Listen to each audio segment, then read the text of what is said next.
बिस्मिल्लाहिर्रहमानिर्रहीम। कैसे हैं भैया आप लोग? रटना नहीं है, समझना है। Syntax book board chapter number 17 organic chemistry part 17 हम करने जा रहे हैं। ठीक है, और इसके अंदर हमारे पास क्या है?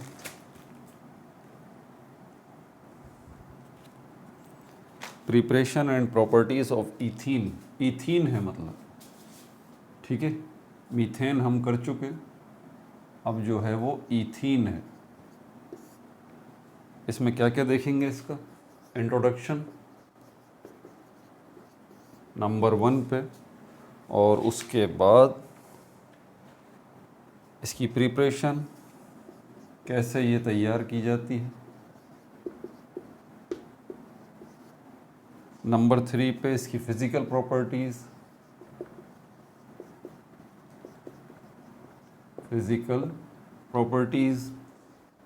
नंबर 4 पे केमिकल प्रॉपर्टीज़,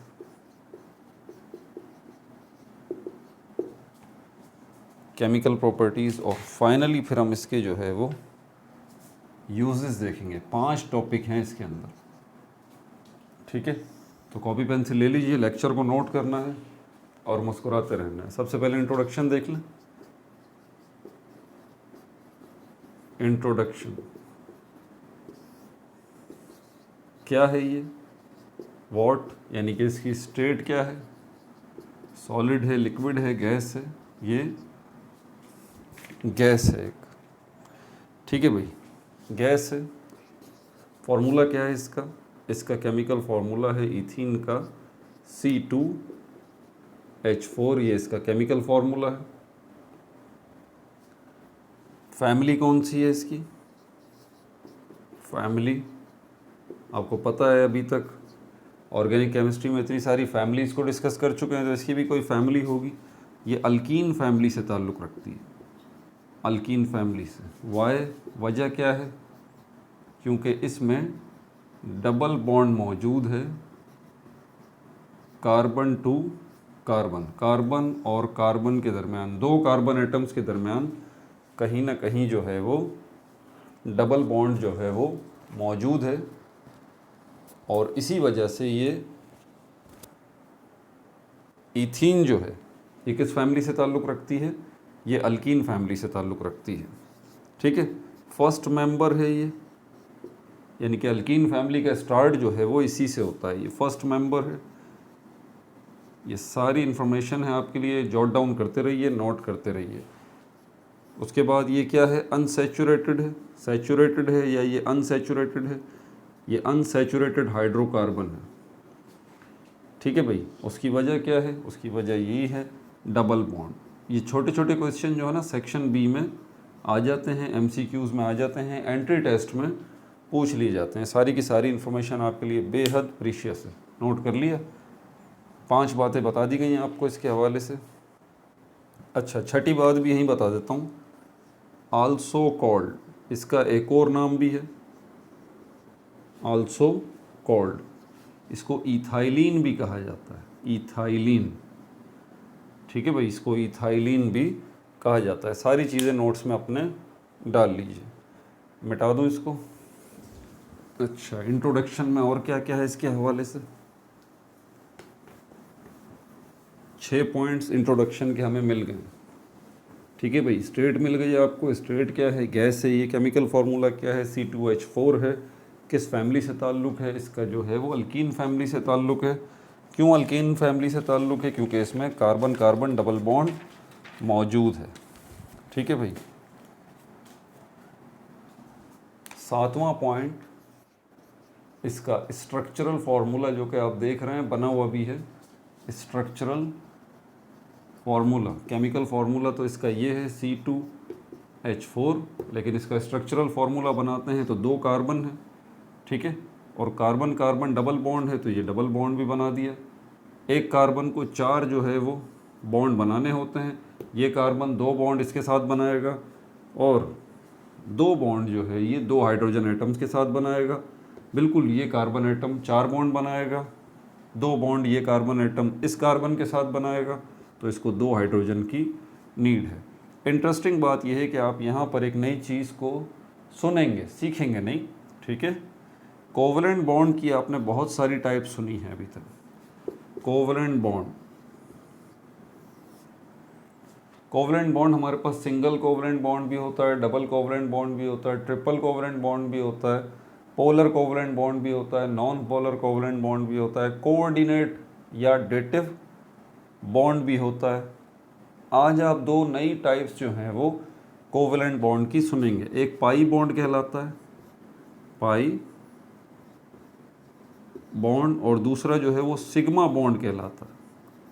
इनकी डिटेल्स क्या हैं ये तो इंशाल्लाह हायर क्लासेस में आप देखेंगे जब फर्स्ट ईयर में जाएंगे। पाई को नॉर्मली इस सिंबल से रिप्रेजेंट किया जाता है, ठीक है, और सिग्मा जो है इसको इस सिंबल से रिप्रेजेंट किया जाता है। तो ये सिंबल भी इसके पहचान लीजिए, एमसीक्यूज़ में आपसे पूछा जा सकता है। तो इसमें एक बॉन्ड जो है, ये डबल बॉन्ड जो बना हुआ है, इसमें एक बॉन्ड पाई बॉन्ड है और दूसरा जो है वो सिग्मा बॉन्ड है।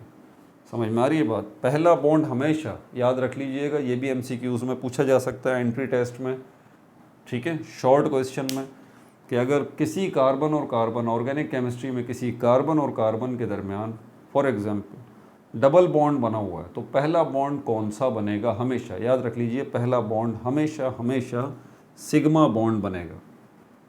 उसके बाद जो है पाई बॉन्ड बनेगा। पाई बॉन्ड की बारी बाद में आती है, ठीक है। और पाई बॉन्ड की वजह से ही अगर आप कंपैरिजन करें ना थोड़ा सा इसको मीथेन के साथ, मीथेन के ऊपर मैंने बड़ी तफसील से बात की है कि वो बड़ा स्टेबल होता है, ठीक है, और बैलेंस्ड होता है। उसकी वजह क्या होती है? उसकी चारों वैलेंसीज जो है वो फुलफिल हुई भी होती हैं, डबल बॉन्ड बने हुए होते हैं, सॉरी पेयर बने हुए होते हैं, वैलेंस शेल कंप्लीट हो चुका होता है। किसका? कार्बन का। यहाँ पर भी कार्बन मौजूद है, यहाँ पर भी स्टेबिलिटी है, इन कार्बन एटम्स के भी वैलेंस शेल कंप्लीट हो चुके हैं, लेकिन उसके बावजूद भी एक बॉन्ड ऐसा है जो कि इतना स्ट्रॉन्ग नहीं है, और वो ये पाई बॉन्ड होता है। और इसी पाई बॉन्ड की वजह से ये इतना ज़्यादा अनरिएक्टिव नहीं होता, अनरिएक्टिव जितना कि मीथेन होता है। याद रहे, अनरिएक्टिव या नॉन रिएक्टिव मतलब बहुत जल्दी वो रिएक्ट नहीं करना चाहता किसी दूसरे मॉलिक्यूल के साथ, किसी दूसरे एटम के साथ, इतनी जल्दी वो केमिकल रिएक्शन नहीं करना चाहता, जैसे कि मीथेन है, ठीक है, वो इतनी जल्दी केमिकल रिएक्शन नहीं करना चाहेगा, इंटरेक्ट नहीं होना चाहेगा। वजह क्या है? क्योंकि वो ऑलरेडी स्टेबल पोजीशन के अंदर है, बैलेंस स्टेट के अंदर है, इसलिए वो किसी दूसरे एटम के साथ, किसी दूसरे मॉलिक्यूल के साथ जो है वो साथ शामिल नहीं होना चाहता, एडिशन रिएक्शन नहीं करना चाहता। लेकिन ये जो इथीन है ये रिएक्टिव है एज कंपेयर टू मीथेन, थोड़ा सा रिएक्टिव है। ये मीथेन के मुकाबले में ये जल्दी केमिकल रिएक्शन कर लेगा, मतलब मीथेन के मुकाबले में ये इथीन जो है ये किसी दूसरे एटम के साथ, किसी दूसरे मॉलिक्यूल के साथ जल्दी रिएक्ट कर लेगा। मीथेन में एडिशन रिएक्शन जो है वो नहीं होता था, सब्स्टिट्यूशन रिएक्शन होता था, इसमें एडिशन रिएक्शन भी मुमकिन है। इन सारे सवालों के जवाब जो है ना वो सिर्फ एक ही के अंदर हैं। वजह क्या? डबल बॉन्ड, और डबल बॉन्ड के अंदर ये पाई बॉन्ड जो है ये इतना स्ट्रॉन्ग नहीं होता, ये थोड़ा सा वीक होता है। यानी कि स्टेबिलिटी तो होती है इस पूरे मॉलिक्यूल के अंदर भी, लेकिन उतनी मजबूत स्टेबिलिटी नहीं होती जितनी कि मीथेन में होती है, ठीक है। तो ये छोटी छोटी टिप्स, पीसेस, इन्फॉर्मेशन आपके बहुत काम आते हैं एमसीक्यूज़ में, एंट्री टेस्ट में, शॉर्ट ट्रिकी क्वेश्चंस के अंदर, ठीक है भाई। तो यहाँ पर मैंने ये भी बता दिया, ये पाई बॉन्ड है, ये सिग्मा बॉन्ड है, ये इसका स्ट्रक्चर भी बन गया। ये 7वीं इन्फॉर्मेशन मैंने आपको इसके हवाले से दी थी। 8वीं इन्फॉर्मेशन जो इसके हवाले से दूंगा, ठीक है, कि इसको पेट्रोकेमिकल क्यों कहा जाता है, आल्सो कॉल्ड, इसको पेट्रोकेमिकल भी कहा जाता है। ये छोटे छोटे शॉर्ट क्वेश्चन होते हैं। आल्सो कॉल्ड, इसको पेट्रोकेमिकल कहा जाता है, पेट्रोकेमिकल। वाई? ये अगर शॉर्ट क्वेश्चन छोटा सा आ गया सेक्शन बी के अंदर, उसमें होते ही इस तरह के क्वेश्चन हैं, ठीक है, थोड़े से ट्रिकी। तो अगर ये आ जाए आपसे कि वजह क्या है भाई, क्यों जो है वो इसको जो है वो पेट्रोकेमिकल भी कहा जाता है अल्कीन को, वाई? तो इसका जवाब है because it is produced by cracking of petroleum. Cracking of petroleum, इसके ऊपर तफसील से वीडियो ऑलरेडी बना चुका हूँ, ठीक है। इसी सीरीज़ में क्रैकिंग ऑफ पेट्रोलियम इस पे बात हो चुकी है, तो ये आपको इसका जवाब भी मिल गया, ठीक है। आगे चलते हैं प्रिपरेशन की तरफ। इसकी तैयारी कैसे की जाती है। अगर आपको इथीन गैस जो है या इथाइलिन गैस जो है या ये पेट्रोकेमिकल जो है वो आपको बनाना हो, तो आप कैसे इसको बना सकते हैं। मेथड, क्या तरीका है इसकी तैयारी का। मेथड मतलब तरीका, किस तरीके से आप इसको तैयार कर सकते हैं। Dehydration of ethyl alcohol, mostly मतलब ज़्यादातर जो इथीन गैस की तैयारी की जाती है, ज़्यादातर वो किस तरह से की जाती है। डिहाइड्रेशन ऑफ इथाइल अल्कोहल, जिसको इथेनॉल भी कहा जाता है। इथाइल अल्कोहल जिसको इथेनॉल भी कहा जाता है, इथेनॉल भी इसको कहा जाता है। तो अगर आपसे कहा जाए कि भाई इथीन गैस लैब में तैयार कीजिए, आप बोलें हम कर लेंगे मैथ, हम कर लेंगे इथीन गैस लैब में तैयार, कोई मसला नहीं है। तो आपसे पूछा जाएगा ठीक है आप बताइए क्या क्या चीज़ें चाहिए आपको, तो आप कहेंगे कि हमें इथाइल अल्कोहल ला दीजिए, इथाइल अल्कोहल ला दीजिए। ये इथाइल अल्कोहल जो है वो बाज़ार से आपको लाके दे दिया जाता है। आप बोलते हैं ठीक है इथाइल अल्कोहल आ गया, इसकी मदद से हम जो है वो इथीन बना लेंगे, लेकिन हमें डिहाइड्रेशन का प्रोसेस करना पड़ेगा इसके अंदर। डिहाइड्रेशन पहले भी आपको बताया है।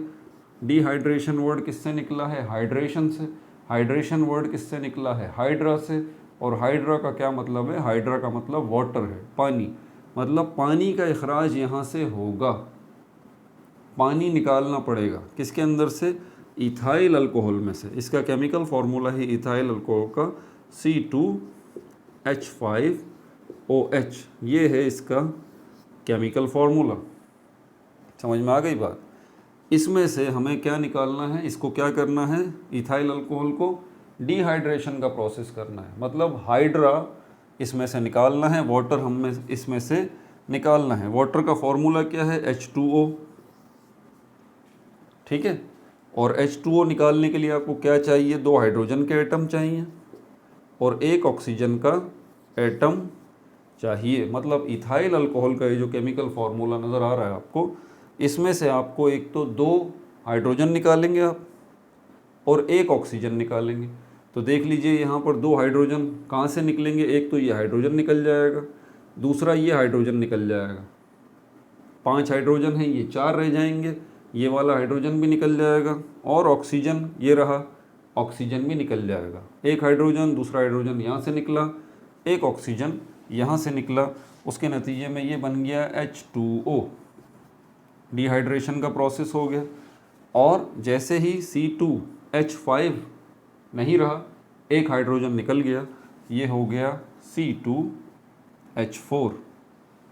O और H ऑलरेडी निकल चुके, तो ये बन गया C2H4। और ये C2H4 ही तो असल में इथाइलिन या इथीन है, इथाइलिन या इथीन है। तो देखा आपने ये कैसे प्रोसेस हुआ कि इथाइल अल्कोहल से हमने कैसे इथीन को तैयार किया। डिहाइड्रेशन प्रोसेस के ज़रिए वाटर मॉलिक्यूल को निकाल के, और वाटर मॉलिक्यूल के लिए हमने 2 हाइड्रोजन के एटम इसमें से निकाले और 1 ऑक्सीजन का एटम हम इसमें से निकाला। अब ये डिहाइड्रेशन के लिए आपको एक और चीज़ की ज़रूरत है। जब आपका लैब असिस्टेंट, लैब इंचार्ज जो है, केमिस्ट्री लैब इंचार्ज आपको बोलता है इथीन बनाइए या इथाइलिन बनाइए, तो आप उसको कहते हैं हमें ये इथाइल अल्कोहल ला दीजिए।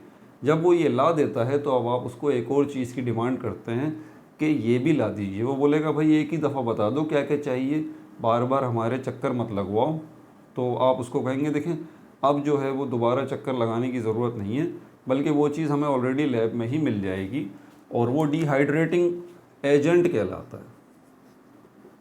डिहाइड्रेटिंग एजेंट वो कहलाता है। और क्या है वो? H2SO4 sulphuric acid. Normally lab में जो है वो ये मिल जाता है। तो सल्फ्यूरिक एसिड की हमें ज़रूरत है, क्योंकि सल्फ्यूरिक एसिड का ये कमाल है, ये डिहाइड्रेटिंग एजेंट है। मतलब जहाँ पानी होगा, ये पानी का जो है ना बहुत शौकीन है H2SO4, मॉइस्चर का, ह्यूमिडिटी का, नमी का। तो जहाँ जहाँ इसको पानी नज़र आता है ये वहाँ से पानी निकाल लेता है। इसको जहाँ पानी की थोड़ी सी भी जो है वो गुंजाइश नज़र आ रही होती है, मतलब हवा में देख लीजिए बहुत ज़्यादा मॉइस्चर होता है, ह्यूमिडिटी होती है, नमी होती है हवा में, तो अगर आप जो है इस H2SO4 को ओपन बर्तन में रखेंगे, सल्फ्यूरिक एसिड को ओपन किसी बर्तन में रखेंगे, कंटेनर में रखेंगे, तो हवा में मौजूद जितना मॉइस्चर है ना ये सक कर लेगा।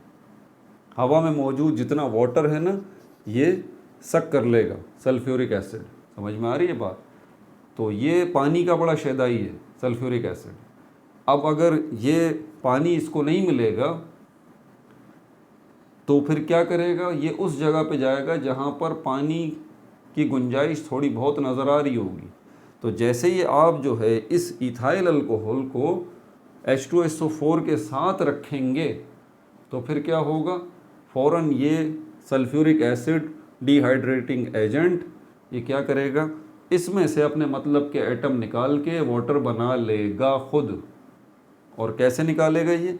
यहाँ से एक हाइड्रोजन लेगा, एक ऑक्सीजन लेगा, यहाँ से भी एक हाइड्रोजन लेगा, और उसके नतीजे में ये वाटर मॉलिक्यूल बन जाएगा जो कि ये इसको सक कर लेगा। कौन? Sulphuric acid. समझ में आ रही है बात? तो इस तरह से ये जो है वो इथीन जो है वो या इथाइलिन जो है वो बन जाएगी। अच्छा, एक काम यहाँ पर आपको और करना है, ठीक है? मैं ज़रा इसको प्रॉपर तरीके से अब इस इक्वेशन को लिख दूँ। तो अगर आप कोई भी आपसे बोलता है कि इथीन या इथाइलिन बनाइए, आप बोलते हैं कि जी बिल्कुल बना देंगे, कोई मसला नहीं है, इथाइल अल्कोहल हमें चाहिए और एक डिहाइड्रेटिंग एजेंट।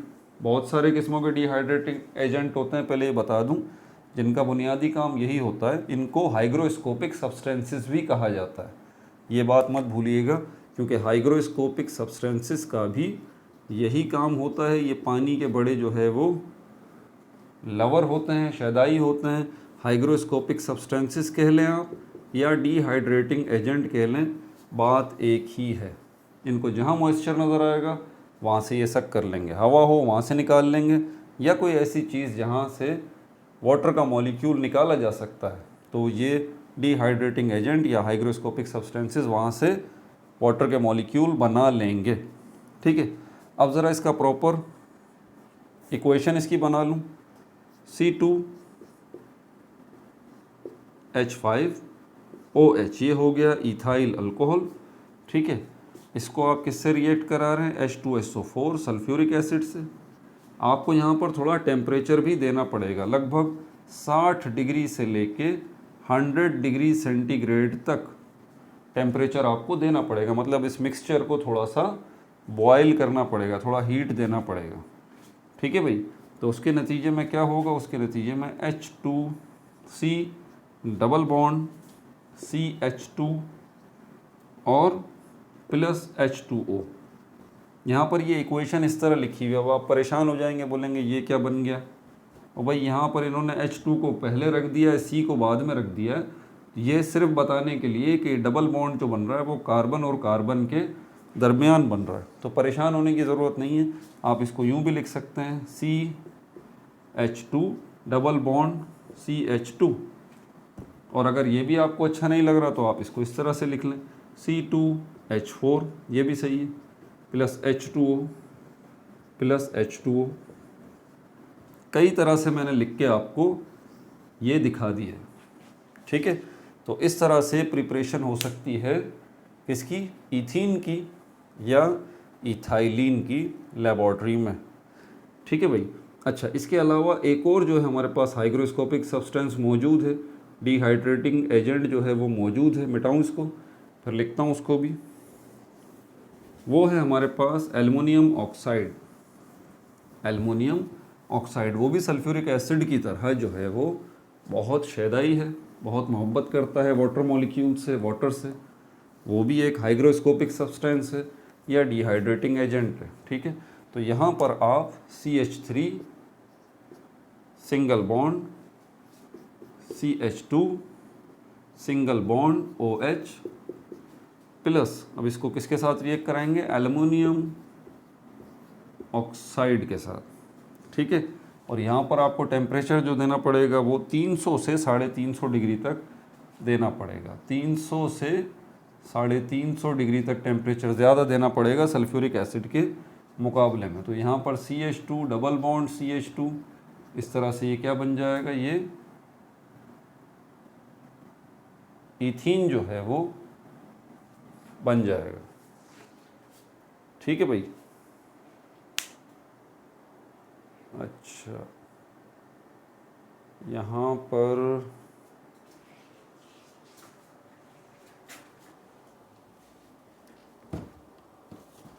एक काम ज़रा मैं कर लूँ, मुझे नज़र आ गया है, अगर वो न किया तो फिर नुकसान होने का भी अंदेशा है। कहाँ गए, चला ही गया। हाँ, मुझे एक इंसेक्ट असल में नज़र आ गया था, मैंने बोला वो इंसेक्ट, हम तो यहाँ वीडियो बनाने में लगे पड़े, ये ना हो कि वो काट ही ले। इंसेक्ट तो इंसेक्ट है ना भाई, ठीक है भाई। बहरहाल समझ में आया। इस तरह से ये इतना टेम्परेचर आपको देना पड़ेगा, फिर जाके ये पानी बन जाएगा, ठीक है भाई। अब चलते हैं ज़रा किसकी तरफ, फिज़िकल प्रॉपर्टीज़ की तरफ। Physical properties of ethylene. सिर्फ एक नाम को याद करने पर इक्तफ़ा न करें, आपको इनके सारे नाम पता होने चाहिए। इथीन या इथाइलिन के लिए आप इसकी फ़िज़िकल प्रॉपर्टीज़। पहली बात, कलरलेस गैस है, इसका कोई कलर होता नहीं है। जहाँ पर इसकी प्रोडक्शन हो रही होगी आपको पता भी नहीं चलेगा, इथीन गैस तैयार भी हो जाएगी, क्योंकि कलरलेस है, नज़र ही नहीं आएगी। लेकिन इसकी स्मेल जो है, स्मेल, उससे आप इसको डिटेक्ट कर सकते हैं, इसकी खुशबू से। प्लेजेंट स्मेल है, प्लेजेंट का मतलब होता है खुशगवार, खुशगवार, आपको बड़ी अच्छी सी खुशबू आएगी इथीन गैस की, ठीक है भाई। अच्छा, उसके बाद ये एयर से अगर इसका मवाजना करें तो ये लाइटर देन एयर है, लाइटर देन एयर, ठीक है। एयर से थोड़ी ये लाइट होती है, हल्की होती है, ठीक है भाई। अच्छा, बर्न्स इन, और अगर आप इसको बर्न करेंगे, जलाएंगे इसको, अगर आप इसको बर्न करेंगे तो इससे फ्लेम निकलेगा। कौन सा फ्लेम होगा, ल्यूमिनस, ल्यूमिनस फ्लेम होगा। फ्लेम कहते हैं शोले को, शोला कैसा होता है, ये कैंडल है, ठीक है, और इसके ऊपर ये फ्लेम बना होता है। ये टॉप पे जो नज़र आ रहा है ना आपको, ये फ्लेम है। इंटरेस्टिंग फैक्ट आपको बताऊं, आप यकीन नहीं करेंगे इस बात का, लेकिन ये हकीकत है। ये जो फ्लेम है ना, ये दो तरह के होते हैं। कुछ फ्लेम ऐसे होते हैं जो आपको नज़र नहीं आएंगे, आप यकीन करेंगे इस बात का, आपको नज़र नहीं आएंगे। फ्लेम तो होगा लेकिन वो आपको नज़र नहीं आएगा। नज़र फ्लेम जब आता है जब फ्लेम से लाइट निकलती है। आप कैंडल किस लिए जला रहे हैं, लाइट के लिए ना। कैंडल कब जलाई जाती है, जब लाइट की आपको ज़रूरत होती है। लाइट किससे मिलती है, इसी फ्लेम से। ये फ्लेम दो तरह का है, एक है ल्यूमिनस, ऐसा फ्लेम जिससे लाइट निकल रही है। दूसरा जो फ्लेम होता है वो ल्यूमिनस नहीं होता, होता तो है फ्लेम, लेकिन उससे लाइट या तो बहुत कम निकल रही होती है या इतनी नहीं निकल रही होती। आपको सिर्फ हल्का सा एक एहसास होता है कि हाँ यहाँ ये चीज़ जल रही है, तो इससे फ्लेम सा बन रहा है, शोला सा बन रहा है, ठीक है। तो ये बात आपने याद रखनी है कि इथाइलिन को जब आप बर्न करते हैं तो इससे जो फ्लेम निकलता है वो ल्यूमिनस होता है, बहुत ज़्यादा लाइट देने वाला फ्लेम बनता है इसका, ठीक है भाई। और क्या इन्फॉर्मेशन है इसके अलावा, आगे चलते हैं। अब जगह बनाएं यहाँ पे थोड़ी सी।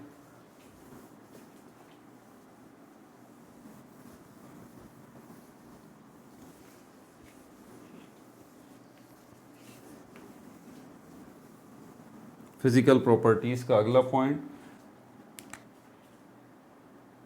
अब कौन सा था पॉइंट वो तो मुझे याद नहीं है। Slightly soluble in water, slightly मतलब थोड़ा सा, सॉल्यूबल इन वाटर, पानी में इथीन गैस जो है वो बहुत थोड़ी डिज़ोल्व होती है। ठीक है, कितनी होती है? 1 मिलीलीटर इन 4 मिलीलीटर।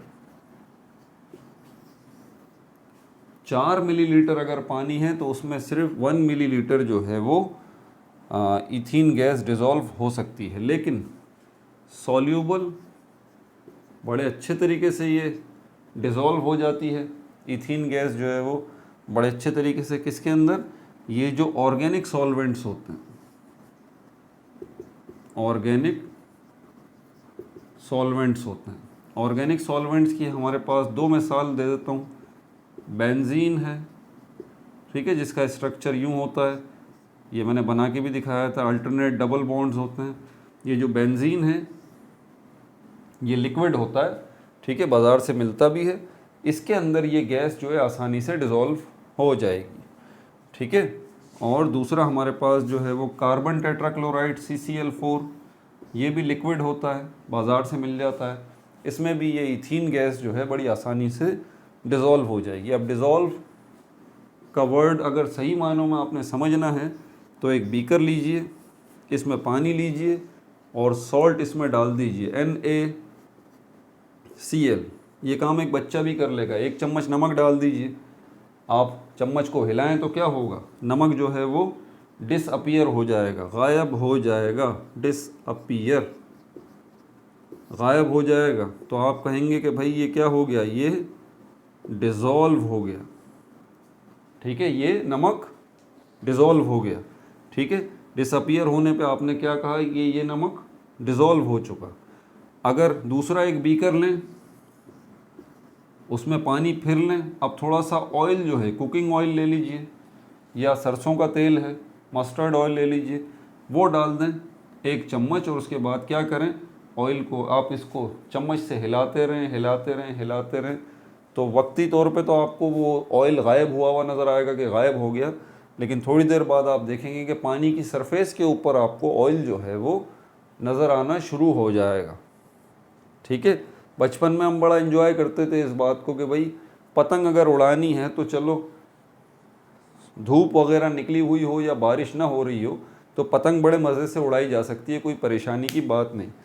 तो लेकिन अगर बारिश हो रही हो और कहा जाए कि भाई पतंग उड़ा के दिखाओ, तो आप बोलेंगे यार ये कैसे मुमकिन है? तो हम बड़ा फिर मज़े से बताते थे, यार उसके ऊपर तेल लगा लो। किसके ऊपर? काइट के ऊपर तेल लगा लो। तेल की वजह से क्या होगा? पानी जो है ऊपर गिरेगा, फिसल के चला जाएगा। क्यों? क्योंकि हमें ये बात पता थी कि तेल और पानी तो आपस में मिक्स हो ही नहीं सकते, यानी कि ऑयल जो है वो तो डिज़ोल्व हो ही नहीं सकता पानी के अंदर। ठीक है, और अगर होगा भी तो बहुत ही थोड़ी मिकदार में, कलील मिकदार में। एग्जैक्टली यहाँ पर यही बात है कि स्लाइटली सॉल्यूबल इन वाटर, ये इथीन गैस जो है बहुत कम मिकदार में पानी में डिज़ोल्व होगी है। ठीक है, लेकिन जो ऑर्गेनिक सॉल्वेंट्स हैं, जस्ट लाइक बेंजीन है, कार्बन टेट्राक्लोराइड है, इसमें बड़ी तेज़ी के साथ ये डिज़ोल्व हो जाएगी। बिल्कुल इसी तरह इस तरह पानी में ये सॉल्ट डिज़ोल्व हो जाएगा और ऑयल जो है वो डिज़ोल्व नहीं होगा। सॉल्वेंट्स किनको कहा जाता है? उन चीज़ों को जिसमें कोई चीज़ डिज़ोल्व की जाए। जैसे कि यहाँ पानी है, इसके अंदर हम डिज़ोल्व कर रहे हैं तो ये पानी सॉल्वेंट कहलाएगा, और यहाँ पर बेंजीन और कार्बन टेट्राक्लोराइड ये सॉल्वेंट्स कहलाएंगे। ठीक है, जिसको डिज़ोल्व किया जाता है उसको सॉल्यूट कहते हैं। हो गया ये भी। आगे चलें, और क्या इन्फॉर्मेशन है इसके अलावा इसमें?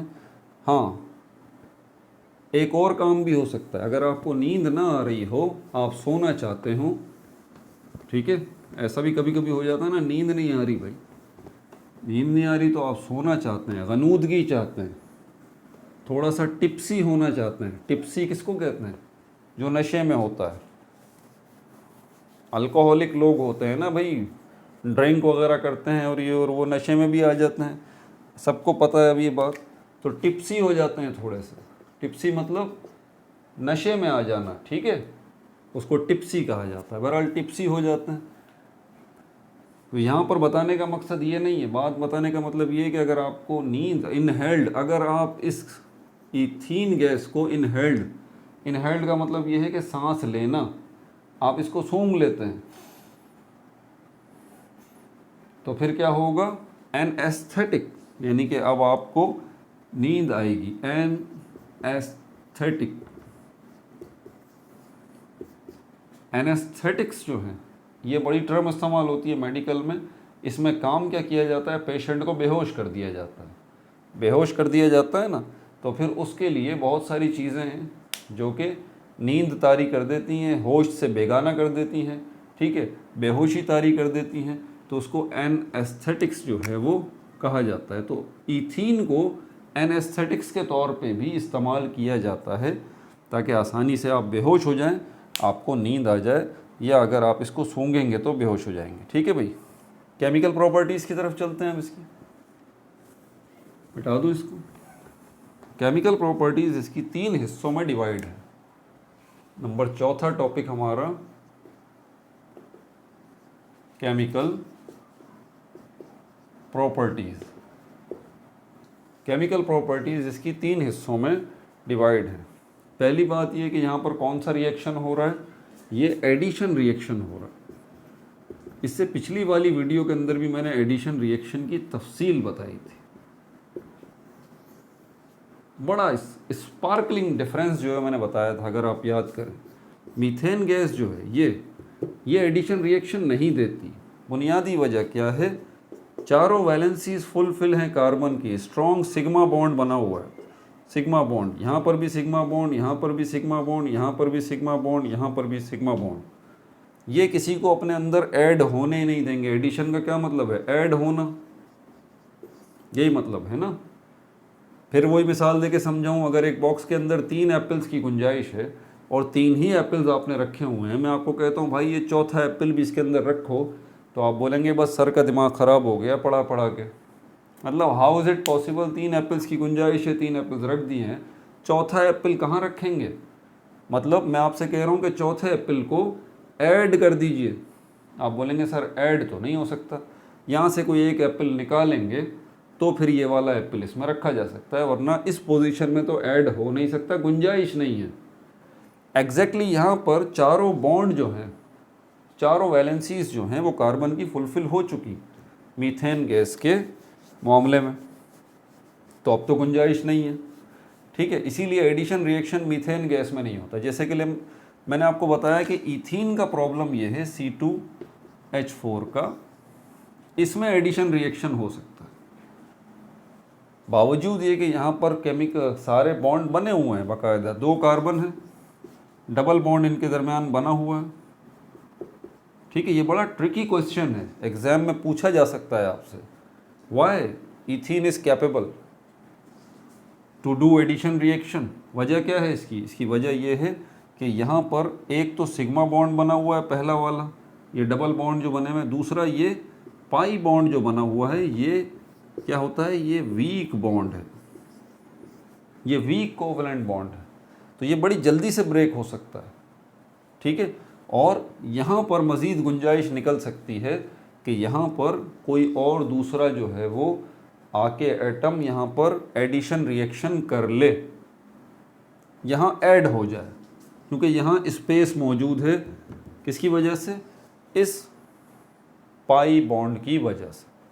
ठीक है भाई, कैसे होगा इसकी तफसीलात तो हम देखेंगे। बहरहाल केमिकल प्रॉपर्टीज़ के अंदर हम एडिशन रिएक्शन ही देखेंगे।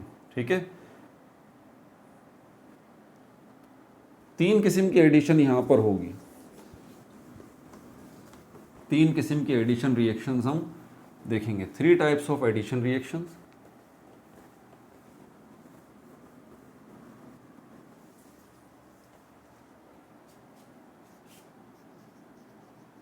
थ्री टाइप्स ऑफ एडिशन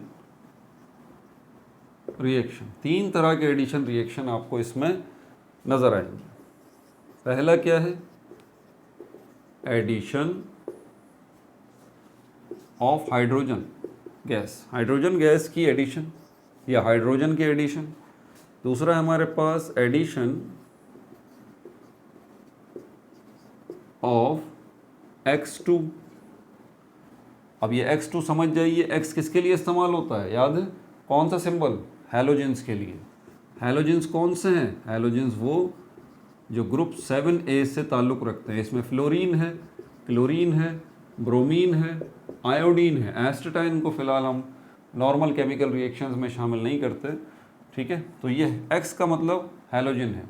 2 का मतलब क्या है, अगर ये फ्लोरीन होगा तो ये F2 होगा, क्लोरीन होगा तो Cl2 होगा। ये डायटोमिक मॉलिक्यूल है, डायटोमिक मॉलिक्यूल। ये ब्रोमीन होगा तो Br2 होगा, आयोडीन होगा तो I2 होगा, इसीलिए X2 यहाँ पे लिखा गया। तो इनकी एडिशन होगी, और एडिशन ऑफ HX। अब X से आप समझ गए हैं कोई ना कोई हैलोजन है, कौन सा, या तो फ्लोरीन है, क्लोरीन है, ब्रोमीन है या आयोडीन है। ये हाइड्रोजन है, तो यहाँ पर HCl भी बन सकता है, हाइड्रोजन क्लोराइड। HF भी बन सकता है, हाइड्रोजन फ्लोराइड। HI भी बन सकता है, हाइड्रोजन आयोडाइड। और HBr भी बन सकता है, हाइड्रोजन ब्रोमाइड। देखें ये चारों के चारों हैलोजन हाइड्रोजन के साथ लगे हुए हैं, तो इसको भी हम देखेंगे ऐड होता हुआ। हैलोजन को भी देखेंगे डायटोमिक मॉलिक्यूल्स को ऐड होता हुआ, और हाइड्रोजन को भी हम देखेंगे ऐड होता हुआ, किससे, इथीन मॉलिक्यूल के साथ, ठीक है। और वजह मैंने आपको बता दी है यहाँ पर कि इसकी वजह क्या है, क्यों ये एडिशन रिएक्शन हो सकते हैं, पाई बॉन्ड की वजह से, वो वीक बॉन्ड है। मिटा दूँ इसको। तो पहला एडिशन ऑफ हाइड्रोजन वाला केमिकल रिएक्शन देख लेते हैं यहाँ पर, वो कैसे हो रहा है।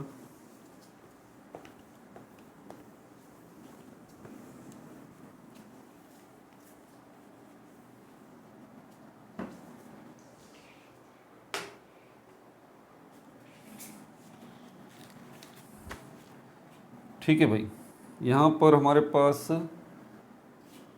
अगर हाइड्रोजन गैस को ऐड करना है इथीन में, तो इथीन C2H4, ये इथीन का मॉलिक्यूल आ गया, प्लस हाइड्रोजन गैस। इसको आप ऐसे भी लिख सकते हैं, CH2 double bond CH2, hydrogen gas के साथ ये रिएक्ट कर रहा है। यहाँ पर आपको एक कैटलिस्ट की नीड होगी, जैसे कि निकल है, ठीक है, या प्लैटिनम है, या पैलेडियम है। आप गूगल करके इनके फुल वर्ड्स, फुल नेम दे सकते हैं। निकल है, प्लैटिनम है या पैलेडियम है, ये क्या एज अ कैटलिस्ट जो है इनका यूज़ हो रहा है। कैटलिस्ट क्या होते हैं, कैटलिस्ट ऐसे केमिकल्स होते हैं, ऐसे एलिमेंट्स होते हैं, ऐसे कंपाउंड्स होते हैं, या ऐसी चीज़ें होती हैं जो केमिकल रिएक्शन में इस्तेमाल होती हैं, केमिकल रिएक्शन करवाने के लिए, करवाना, टेक प्लेस। टेक प्लेस अगर इंग्लिश में बोलें तो टेक प्लेस, या टू स्टार्ट केमिकल रिएक्शन, इनके ये काम है, to start chemical reaction, chemical reaction को स्टार्ट करने के लिए। मिसाल के तौर पर इथेन गैस जो है वो और हाइड्रोजन गैस को आप अगर एक ही बर्तन में रख देते हैं, इथीन गैस भी आ गई और हाइड्रोजन गैस भी आ गई, लेकिन ये दोनों गैसेस आपस में रिएक्ट नहीं कर रही, एडिशन रिएक्शन नहीं हो रहा। हाइड्रोजन जो है वो इथीन के साथ मिल के कोई नई चीज़ नहीं बना रही। क्यों?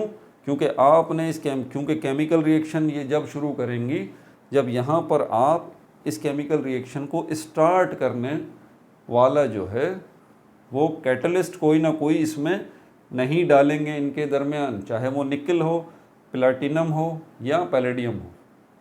समझ में आ रही है बात? तीनों में से कोई एक। अच्छा, एक और चीज़ जो है वो क्या है, टेम्परेचर। तकरीबन 300 डिग्री सेंटीग्रेड आपको टेम्परेचर यहाँ पे देना पड़ेगा, यानी कि इसको हीटअप करना पड़ेगा, तब जाके एडिशन रिएक्शन शुरू होगा। और उसके नतीजे में क्या चीज़ बनेगी आपको पता है?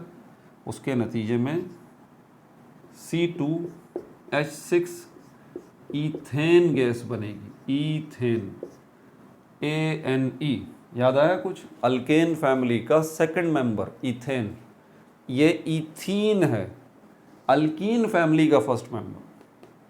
समझ में आ रही है बात? तो ये किस वजह से हुआ? क्योंकि ये एडिशन रिएक्शन हुआ, एडिशन रिएक्शन हुआ और उसके नतीजे में ये बना। ठीक है भाई? अच्छा, यहाँ पर भी यही होगा, सेम प्रोसेस है। इसी केमिकल रिएक्शन को जिसमें हम एडिशन रिएक्शन कर रहे हैं हाइड्रोजन का, ये छोटे छोटे क्वेश्चन एग्जाम में आ जाते हैं। ठीक है? अगर आपसे पूछा जाए MCQs में या शॉर्ट क्वेश्चंस में, all such chemical reactions, all such addition reactions, ऐसे तमाम addition reactions, all such addition reactions in which hydrogen molecule is being added to some other organic compound. ठीक है? मैंने सम अदर इसलिए कहा है क्योंकि ज़रूरी नहीं है कि ईथीन ही हो, कोई दूसरा केमिकल कंपाउंड भी हो सकता है। समझ में आ रही है बात? कोई दूसरा केमिकल कंपाउंड भी हो सकता है, ज़रूरी नहीं है ईथीन के साथ ही हो। तो बहरहाल ऐसे सारे केमिकल रिएक्शन जिसमें हाइड्रोजन जो है वो उसको यूज़ किया जा रहा है। ठीक है?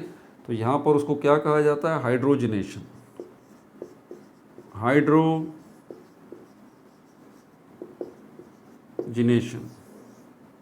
केमिकल रिएक्शंस की बहुत सारी टाइप्स होती हैं। ठीक है? मैं आपको कुछ के नाम बता देता हूँ। कॉम्बिनेशन या एडिशन रिएक्शन,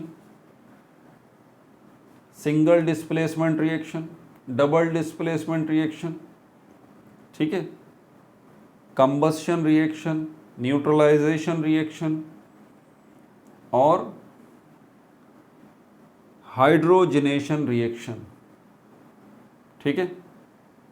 तो ये हाइड्रोजनेशन रिएक्शन है जिसमें हाइड्रोजन का इस्तेमाल किया जा रहा है, हाइड्रोजन किसी के साथ ऐड हो रही है। ठीक है? अब एक और बात, हाइड्रोजनेशन रिएक्शन में यकीनन हाइड्रोजन का इस्तेमाल हो रहा है, हाइड्रोजन किसी दूसरे मॉलिक्यूल के साथ ऐड की जा रही है और कोई नई चीज़ बनाई जा रही है। लेकिन ये जब ही हो सकता है जब कोई कैटलिस्ट बीच में लाजमी इन्वॉल्व हो। इसीलिए हाइड्रोजनेशन रिएक्शन को एक और नाम से बुलाया जाता है, आल्सो कॉल्ड, इसको जो है वो कैटालाइटिक रिडक्शंस भी कहा जाता है। कैटालाइटिक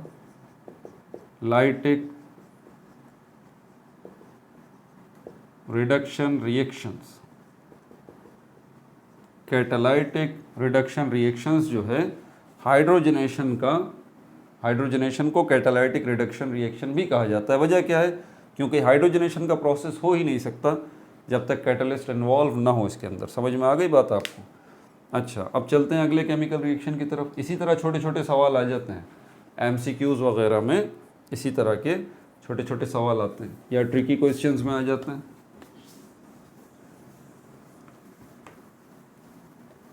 काफ़ी सारे बच्चे ऐसे भी होंगे जो देखेंगे इतनी बड़ी बड़ी वीडियोस बन रही हैं यार, बस ठीक है छोड़ो, ख़त्म करो।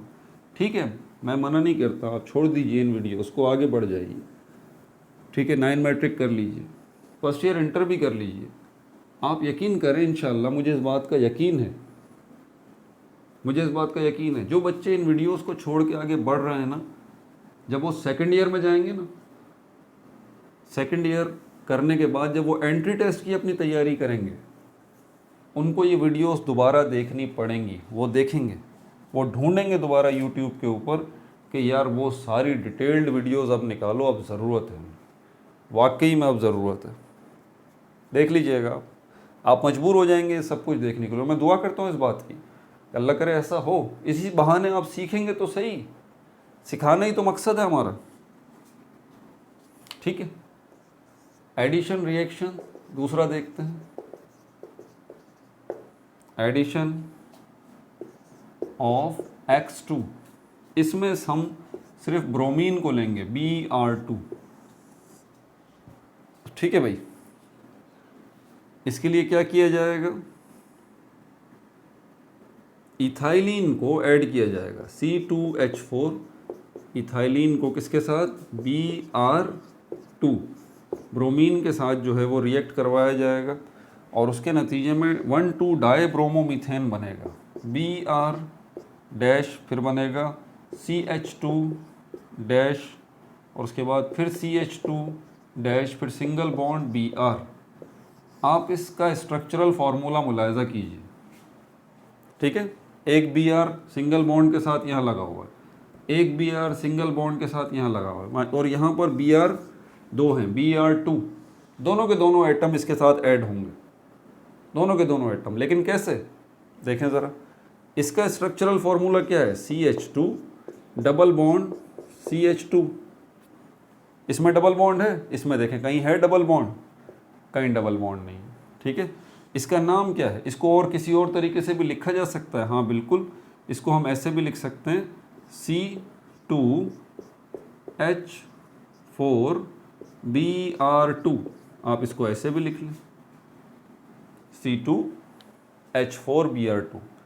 और इसका नाम क्या होगा, इसका नाम मैं बता देता हूँ, इसका नाम होगा 1,2 डैश डाईब्रोमोमीथेन, 1,2 डैश डाईब्रोमोमीथेन।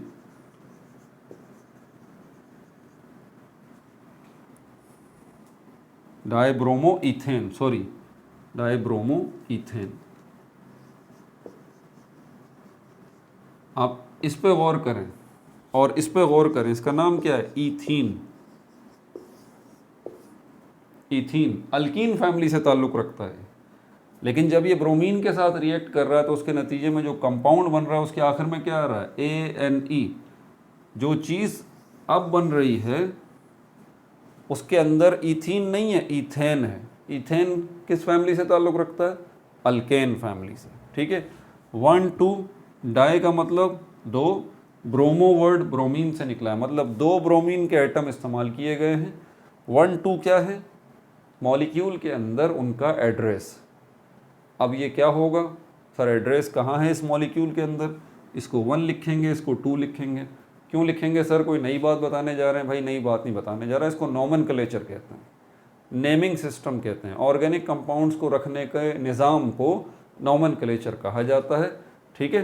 तो ये आप बाद में सीखेंगे, अभी नहीं, सिर्फ इसका बता रहा हूँ कि इसमें 1 के साथ ये वाला ब्रोमीन है, 2 के साथ ये वाला ब्रोमीन है। बहरहाल आप इसको ना भी लिखें, अभी तो कोई मसले की बात नहीं है। आगे चलते हैं, एक और छोटी सी बात इसके हवाले से, एक टेस्ट जो है वो किया जाता है। ब्रोमीन आपको बता दूं, ब्रोमीन पहले होता क्या है। ब्रोमीन जो है ये Br2, ये एक लिक्विड है। ये क्या है, लिक्विड है। इसका कलर जो होता है रेड ब्राउन कलर का होता है। बाज़ार में होता है, आप ले आइए ये कंटेनर में, ये बीकर के अंदर जो है वो ये ब्रोमीन आप ले आए, ये लिक्विड होता है रेड ब्राउन कलर का। इसी में जब C2H4 ईथीन को आप इंटरेक्ट करवाएंगे, इसमें डालेंगे, ठीक है, इस गैस को, ईथीन गैस को, तो ये ईथीन गैस जो है वो अंदर जाने के बाद इसके साथ रिएक्ट करेगी और इसमें जो है वो क्या होगा, इसमें अब ब्रोमीन अपना वजूद ख़त्म करेगी, ठीक है भाई। ब्रोमीन जो है वो अपना वजूद ख़त्म करेगी यहाँ पर डेफिनेटली, ठीक है। और ये जो ईथीन है ये भी ख़त्म होगी। देखें, कुछ नया जब ही बनेगा ना, जब पुराना ख़त्म होगा, तो यहाँ पर ब्रोमीन है ये भी ख़त्म होगी और ये ईथीन है ये भी ख़त्म होगी। इसके बाद इसमें क्या बनेगा, इसमें जो चीज़ बनेगी उसका नाम है 1,2 die bromo ethane, 1,2 die bromo ethane. कैसे पता लगेगा, ब्रोमीन का कलर रेड ब्राउन है, ईथीन तो कलरलेस है, इसका कोई कलर है ही नहीं।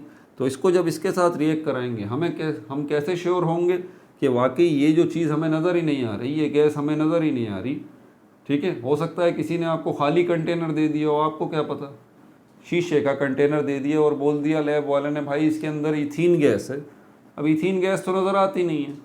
आपकी नाक भी उस दिन बंद है, बहुत सर्दी हो रही थी, नाक भी बंद है, तो आप सूंघ भी नहीं सकते, वरना आप स्मेल देख लेते इसकी, तो सूंघ लेते थोड़ा सा तो पता लग जाता, क्योंकि इसकी स्मेल तो बड़ी प्लेजेंट है ना, बड़ी अच्छी खुशबू है इसकी। तो आपकी नाक भी बंद है, बहुत ठंड हो रही थी उस दिन, पता ही नहीं चल रहा था, तो स्मेल से आपकी नाक बंद है तो आपने डिटेक्ट नहीं किया। और ईथीन जो है वो कलरलेस है, नज़र तो आती नहीं है। तो बहरहाल उसने आपको बोला कि इसमें कोई और उसने गैस दे दी, ऑक्सीजन गैस दे दी, मिसाल के तौर पे आप ले आए और आपने उसके अंदर डाल दी ऑक्सीजन गैस। क्या वाकई वो ऑक्सीजन गैस थी, या उसने ईमानदारी से आपको ईथीन गैस ही दी थी? इसका पता कैसे चलेगा? इसका पता इस चीज़ से चलेगा, अगर तो इस कंटेनर के अंदर ये चीज़ बन जाए तो। क्यों? क्योंकि ये चीज़ जो होती है ये कलरलेस होती है। ये क्या होती है? ये कलरलेस होता है। 1,2-डाइब्रोमोइथेन ये जो कंपाउंड है ये कलरलेस है। आप जो ब्रोमीन में ये इथीन को डाल रहे हैं, चले इथीन का तो कोई कलर नहीं है, लेकिन ब्रोमीन जो लिक्विड है उसका तो कलर है ना, रेड ब्राउन। ये रेड ब्राउन कलर गायब होना शुरू हो जाएगा और एक कलरलेस लिक्विड आपको यहाँ पर नज़र आना शुरू हो जाएगा। ये इस बात की पहचान है कि अब इसके अंदर ब्रोमीन नहीं रही, अब इसके अंदर ईथीन भी नहीं रही, बल्कि उसके नतीजे में क्या चीज़ बनी है? ये चीज़ बनी है, ये चीज़ बनी है। समझ में आ गई बात आपको? इसको क्या कहा जाता है? इसको कहा जाता है, इसको एक नाम दिया जाता है ब्रोमीन वाटर टेस्ट। ये देखें ना, इसी तरह के शॉर्ट क्वेश्चन एग्जाम में आ जाते हैं, bromine water test, bromine water test. और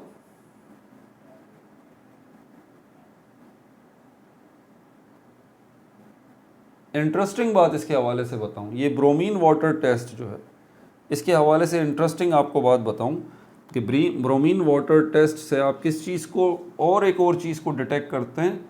डबल बॉन्ड की मौजूदगी को।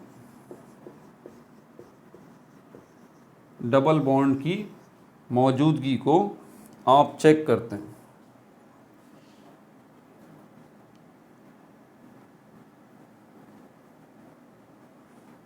ठीक है भाई। अच्छा, किस चीज़ की डबल बॉन्ड की मौजूदगी को? इसकी नहीं, 1,2-डाइब्रोमोइथेन की नहीं, ये तो है सिंगल बॉन्ड। ठीक है, और सिंगल बॉन्ड के लिए आपको याद है, ये हम अल्केन फैमिली को सैचुरेटेड कहते हैं, याद आया कुछ? सैचुरेटेड हाइड्रोकार्बन अल्केन है। अल्कीन जो है और अल्काइन अनसैचुरेटेड हाइड्रोकार्बन हैं जिसमें डबल बॉन्ड है और ट्रिपल बॉन्ड है। तो डबल बॉन्ड की मौजूदगी ये बात साबित करती है यहाँ पर, क्योंकि अगर हमें ये पता लग जाए कि ये चीज़ बन गई है, अब ज़रा टेक्निक समझिएगा, अगर ये 1,2-डाइब्रोमोइथेन बन चुका है, हमें पता है, तो ये बन ही नहीं सकता जब तक कि इसके अंदर ऐसी चीज़ ना डाली जाए जिसके अंदर डबल बॉन्ड ना हो, जिसके अंदर डबल बॉन्ड ना हो, तब तक ये चीज़ बन ही नहीं सकती, ये बात हमें पता है। और अगर ईथीन में डबल बॉन्ड है तब ही जाके ये कंपाउंड बनेगा, वरना नहीं बनेगा। तो इससे, इसके बनने से ये बात कंफर्म हो गई कि ये जो ईथीन है इसके अंदर डबल बॉन्ड मौजूद। ठीक है, अब इसकी और भी डिटेल है, लेकिन उसमें तो खैर मैं आपको नहीं लेके जाऊंगा, इसको हम यहीं तक रखते हैं बस। ठीक है भाई, तो ये ब्रोमीन वाटर टेस्ट कहलाता है, जिसके ज़रिए आप डबल बॉन्ड को डिटेक्ट कर सकते हैं। अब आगे चलते हैं, एडिशन ऑफ HX, ये टॉपिक रह गया हमारा, एडिशन ऑफ HX। उसके बाद पॉलीमराइजेशन, इसमें भी 2 टॉपिक हैं, और उसके बाद यूजेस ऑफ ईथीन, इथाइलिन है। तो साबित हुआ कि मैं एक दफ़ा फिर थक गया, ऑब्वियस ही बात है, बूढ़ा भी होता जा रहा हूँ भाई, अब इतनी तो मेरी एज नहीं है, मतलब आप लोगों के मुकाबले में तो डबल एज है ना, तो वो अभी स्टेमिना रहा नहीं है पहले जैसा। तो ईथीन पार्ट 1 करते हैं इसको, ईथीन पार्ट 1। पार्ट 2 के अंदर इंशाल्लाह बाकी की केमिकल प्रॉपर्टीज़ को डिस्कस करेंगे, जिसके अंदर एडिशन ऑफ HX और उसके अंदर combustion, polymerisation, uses of ethene और इथाइलिन, इनको डिस्कस करेंगे। अपना बहुत ज़्यादा ख्याल रखिएगा। No like no subscribe, only share.